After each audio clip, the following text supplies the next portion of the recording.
Harga minyak dunia ditutup menguat pada Jumat 31 Oktober tahun 2025. Lalu, setelah sesi perdagangan yang bergejolak, harga sempat melonjak setelah laporan media menyebut serangan udara Amerika Serikat Venezuela bisa dimulai dalam hitungan jam. Namun, harga kembali turun setelah Presiden Amerika Serikat Donald Trump membantah kabar tersebut di media sosial. Kontrak berjangka futures Brent ditutup di USD 65,07 per barel, naik 0,11%.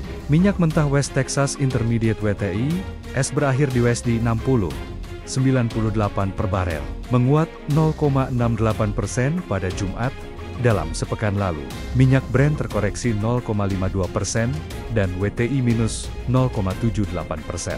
Sementara, kedua kontrak berjangka minyak tersebut mencatat penurunan bulanan ketiga berturut-turut. Dengan kekhawatiran berlanjut terkait kelebihan pasokan yang menahan rally harga akibat ketegangan geopolitik. Sepanjang Oktober 23 turun 2,2% dan Brent merosot 2,9%.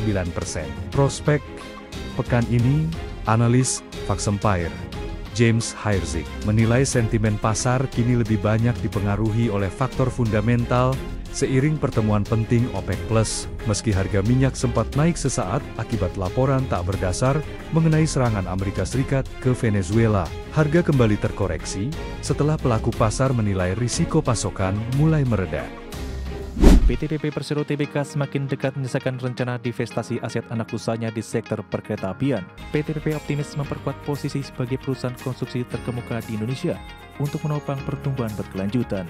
Pemirsa, PT PP Persero Tbk semakin dekat menyelesaikan rencana divestasi aset anak usahanya di sektor perkeretaapian, yaitu PT Celebes Railway Indonesia, di mana 3 calon investor telah mengajukan penawaran final, menandai tahap akhir proses divestasi yang diharapkan rampung pada tahun ini. PT PP Persero Tbk semakin dekat menyelesaikan rencana divestasi aset anak usahanya di sektor perkeretaapian, yaitu PT Celebes Railway Indonesia. Persero mengungkapkan proses divestasi sudah masuk tahap evaluasi terhadap 3 final planning offer atau FPO dari calon investor. Pengerucutan private bidder direncanakan selesai pada Oktober 2025. Langkah divestasi ini bagian dari strategi PT PP untuk fokus pada bisnis inti serta mengurangi beban hutang dan biaya bunga perusahaan.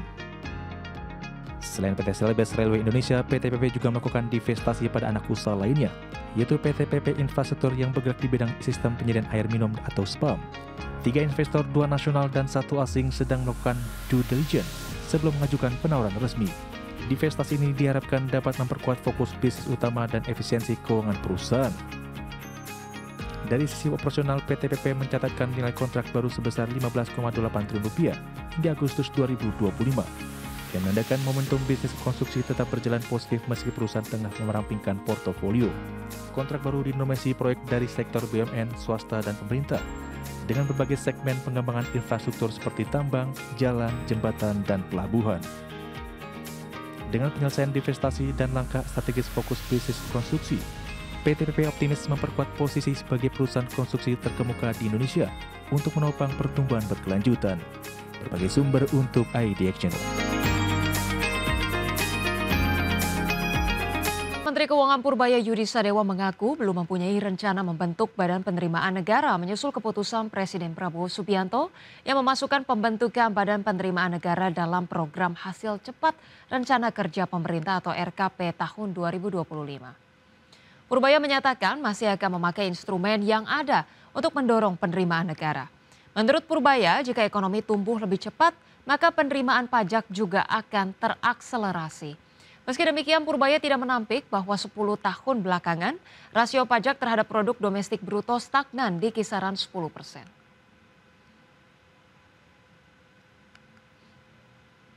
Belum saya pikirkan, saya belum tahu. Jadi belum sentuh, pada dasarnya belum sentuh. Kalau pajak tadi, biaya cukai segala macam kita akan coba sisir. Ada masalah apa di sana kita akan perbaiki. Tapi basically gini, kalau pertumbuhan ekonomi Anda lebih cepat, dari triwulan keempat dibanding triwulan yang lalu, pajaknya juga akan tumbuh lebih cepat, lebih tinggi, lebih banyak. Kalau kita anggap rasio pajak ke PDB-nya konstan, setiap kenaikan 0,5% dari pertumbuhan ekonomi Saya kan dapat pajak tambahan sekitar berapa ya kalau nggak salah. Pemirsa, Menteri ESDM Bahlil Lahadalia berkomitmen menjadikan panas bumi sebagai tulang punggung kedaulatan energi nasional, sekaligus kontribusi nyata Indonesia dalam mengejar target net zero emission di tahun 2060 mendatang.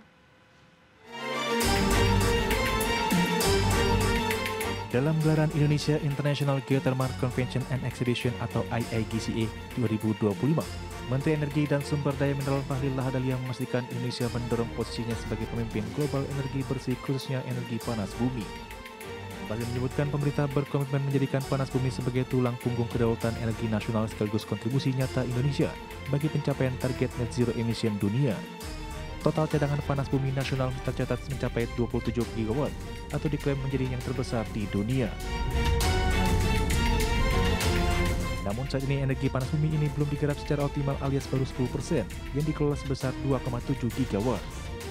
Hal ini disebutkan Bahlil lantaran sejumlah faktor, mulai dari kebutuhan modal yang besar, regulasi yang berbelit-belit, hingga tidak ramah terhadap investor termasuk keterbatasan jaringan transmisi listrik. Dan Indonesia mempunyai cadangan yang cukup besar. Terbesar di dunia. Sekitar 27 gigawatt atau 27.000 lebih megawatt. Dan dari sini baru kurang lebih sekitar 10% yang bisa kita kelola. Artinya masih ada 90% potensi ini. Dan ini adalah energi masa depan. Namanya emas uap. Ini emas uap. Dan harganya pun yang pemerintah telah terapkan cukup ekonomis. Dalam Kepmen ESDM untuk tahap pertama 10 tahun pertama 9,5 sen per kWh. Dengan gelaran IIGCE 2025 ini diharapkan adanya kolaborasi semua pihak untuk meningkatkan kapasitas energi panas bumi di tanah air. Ajang ini juga diharapkan menarik investasi dengan potensi transaksi hingga $2 miliar Amerika Serikat serta peluncuran 5 proyek geothermal strategis nasional. Dari Jakarta, Devin Mansyah, Tim Liputan IDX. Presiden Prabowo Subianto akan menaikkan gaji pejabat tahun ini. Keputusan tersebut terungkap dalam salah satu perubahan dari 8 program hasil terbaik cepat dalam rencana kerja pemerintah tahun 2025. Dalam Perpres tersebut, Presiden juga akan mendirikan Badan Penerimaan Negara serta meningkatkan rasio penerimaan negara terhadap PDB hingga 23%. Presiden Prabowo Subianto akan menaikkan gaji pejabat tahun ini. Keputusan tersebut terungkap dalam salah satu perubahan 8 program hasil terbaik cepat dalam rencana kerja pemerintah tahun 2025.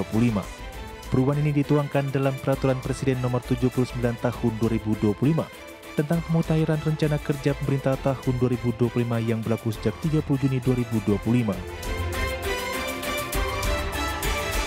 Dalam beli tersebut, salah satu poin utama yang mengalami perubahan yakni perluasan program kenaikan gaji. Jika sebelumnya dalam aturan lama pada Perpres Nomor 109 Tahun 2024 hanya berlaku untuk aparatur sipil negara seperti guru, dosen, tenaga kesehatan, dan penyuluh. Kini dalam Perpres Nomor 79 Tahun 2025, Prabowo juga menegaskan kenaikan gaji untuk TNI Polri serta pejabat negara. Dalam daftar 8 program hasil terbaik cepat Prabowo di 2025 berdasarkan Perpres Nomor 79 Tahun 2025, Presiden juga akan mendirikan Badan Penerimaan Negara serta meningkatkan rasio penerimaan negara terhadap PDB hingga 23%. Seperti diketahui dalam pidato pengantar rancangan Undang-Undang Anggaran Pendapatan dan Belanja Negara tahun anggaran 2026, beserta nota keuangannya pada tanggal 15 Agustus lalu, Presiden Prabowo Subianto yang tidak menyinggung kenaikan gaji aparatur sipil negara. Kala itu Presiden hanya menyinggung soal gaji guru dan dosen, serta tunjangan profesi guru non-PNS. Dari Jakarta, Tim Liputan IDX Channel. PT PP Persero Tbk semakin dekat menyelesaikan rencana divestasi aset anak usahanya di sektor perkeretaapian, yaitu PT Celebes Railway Indonesia, di mana 3 calon investor telah mengajukan penawaran final, menandai tahap akhir proses divestasi yang diharapkan rampung pada tahun ini. PT PP Persero Tbk semakin dekat menyelesaikan rencana divestasi aset anak usahanya di sektor perkeretaapian, yaitu PT Selbes Railway Indonesia. Persero mengungkapkan proses divestasi sudah masuk tahap evaluasi terhadap 3 final planning offer atau FPO dari calon investor. Pengerucutan private bidder direncanakan selesai pada Oktober 2025. Langkah divestasi ini bagian dari strategi PT PP untuk fokus pada bisnis inti serta mengurangi beban hutang dan biaya bunga perusahaan. Selain PT Selbes Railway Indonesia, PT PP juga melakukan divestasi pada anak usaha lainnya, yaitu PT PP Infrastruktur yang bergerak di bidang sistem penyediaan air minum atau SPAM. 3 investor, 2 nasional dan 1 asing sedang melakukan due diligence sebelum mengajukan penawaran resmi. Divestasi ini diharapkan dapat memperkuat fokus bisnis utama dan efisiensi keuangan perusahaan. Dari sisi operasional, PT PP mencatatkan nilai kontrak baru sebesar Rp15,8 triliun hingga Agustus 2025. Yang menandakan momentum bisnis konstruksi tetap berjalan positif meski perusahaan tengah merampingkan portofolio. Kontrak baru didominasi proyek dari sektor BUMN, swasta, dan pemerintah, dengan berbagai segmen pengembangan infrastruktur seperti tambang, jalan, jembatan, dan pelabuhan. Dengan penyelesaian divestasi dan langkah strategis fokus bisnis konstruksi, PT PP optimis memperkuat posisi sebagai perusahaan konstruksi terkemuka di Indonesia untuk menopang pertumbuhan berkelanjutan. Berbagai sumber untuk IDX Channel.